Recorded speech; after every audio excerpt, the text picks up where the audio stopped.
Hi, welcome to Bitesize Breakfast Bible Bitz. A final word on the disciples' lockdown as a place of commissioning.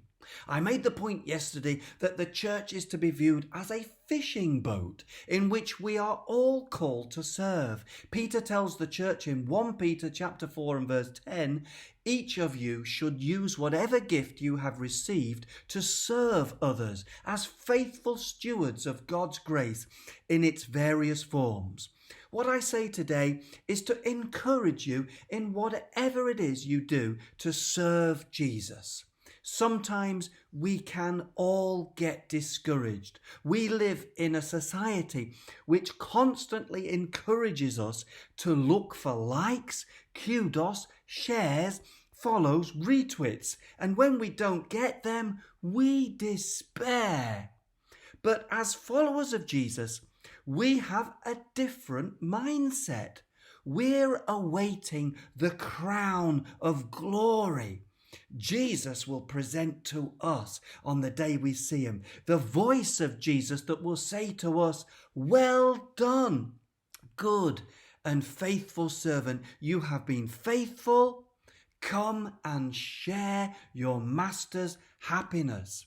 Let me tell you a true story. After 40 years of faithful service to the Lord as a missionary to Africa, Henry Morrison and his wife were returning to New York. As the ship neared the dock, Henry said to his wife, "Look at that crowd. They haven't forgotten about us." However, unknown to Henry, the ship also carried President Teddy Roosevelt, returning from a big game hunting trip in Africa.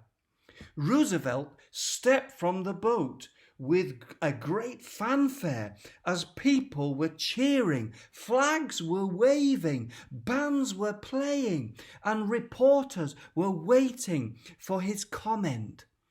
Henry and his wife slowly walked away unnoticed. They hailed a cab which took them to the one-bedroom apartment which had been provided by the mission board. Over the next few weeks, Henry tried but failed to put the incident behind him. He was sinking deeper into depression when one evening he said to his wife, "This is all wrong. This man comes back from a hunting trip and everyone throws a big party. We give our lives in faithful service to God for all these many years, but no one seems to care." His wife cautioned him that he should not feel this way. Henry replied, "I know, but I just can't help it. It just isn't right." His wife then said, "Henry, you know God doesn't mind if we honestly question him. You need to tell this one to the Lord and get this settled now. You'll be useless in his ministry until you do." Henry Morrison then went to his bedroom, got down on his knees and began pouring out his heart to the Lord. "Lord," he said, "you know our situation and what's troubling me. We gladly served you faithfully for years without complaining. But now, God, I just can't get this incident out of my mind." After about 10 minutes of prayer, Henry returned to the living room with a peaceful look on his face. His wife said, "It looks like you've resolved the matter. What happened?" Henry replied, "The Lord settled it for me.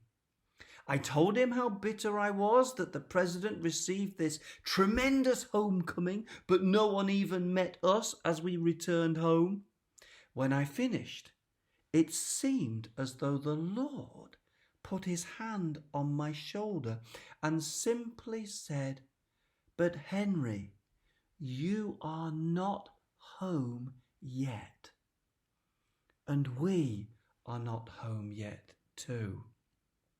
I believe that when Henry Morrison finally did go home, the celebration in heaven he experienced, as we will too, will far exceed the welcome received by Teddy Roosevelt on the docks. We will hear Jesus say to us, "Well done, good and faithful servant."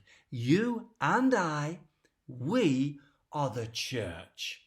God's got a work for us to do, and we're not home yet.